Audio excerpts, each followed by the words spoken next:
At least 16 people are dead following violence in China's Xinjiang Uyghur Autonomous Region. The police detained some people they believe responsible for Sunday's attack. CCTV's Han Pong joins us live from Beijing. He's got the latest for us. Well, Mike, this is a deadly attack that took place in Xinjiang's western border town of Kashgar.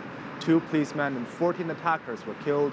Local authorities say the attackers ambushed the police by throwing bombs and wielding swords when the police were trying to arrest suspects for an unspecified offense.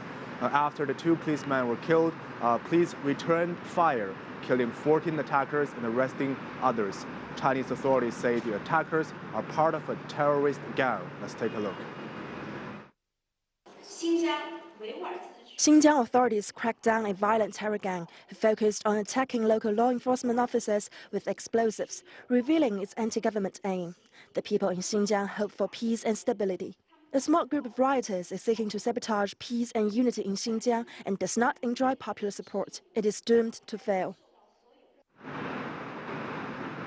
While the latest attack is not an isolated case, this year alone, at least 2 major deadly attacks have happened in Xinjiang. One in Bachu this April with 21 killed, the other in Shanshan in June with 35 killed. There are also several other attacks across the region with a smaller scale of the death tolls though. And this October, the terrorist organization Eastern Turkestan Islamic Movement carried out a shocking attack at the very heart of China's capital. 3 terrorists drove a jeep through a crowd near Tiananmen Square, killing 2 bystanders and injuring 40 others. The victims included Japanese and Filipino visitors. Mike? Han Pong, some analysts are saying that there may be actually a rise in terrorism against China in the upcoming years. What is the government itself trying to do to fend off any potential attacks? Well, the Chinese government has been tough in its response. The People's Liberation Army has made a high-profile pledge saying that the military is ready to strike against terrorism whenever necessary.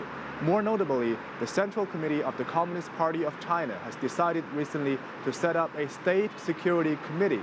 This new committee will coordinate different government departments to defend the safety of the people.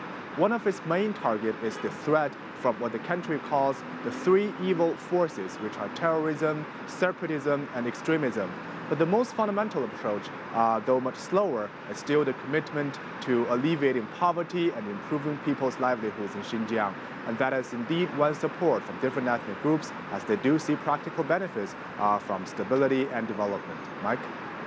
Live for us in Beijing. Thanks so much, Elaine.